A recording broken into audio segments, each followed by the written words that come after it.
So what does it look like for me to use a facilitation technique that worked on a student and try it on different types of people? Sometimes you see a kid and they're not participating. A student doesn't want anything to do with the activity that day, and they want to sit in the corner. And I've just always really been good at knowing who needs to get a high five and say, do you think you could do a little bit, and then warm up and do a little bit more, and warm up and do a little bit more, or who just needs 5 minutes just to cool out. Maybe they need to go splash some water on their face, and we'll come back and we'll reboot. I feel like you can kind of tell where somebody's at, what their temperature is with something like that.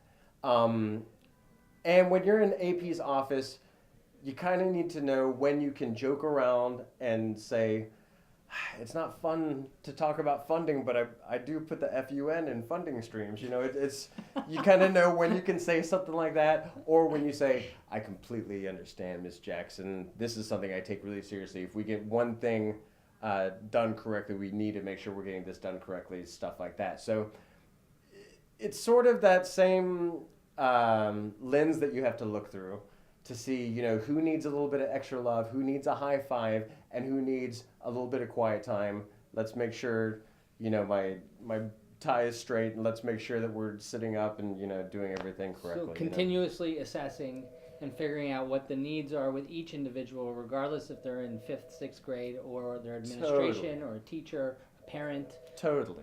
Very interesting. Different people need different things.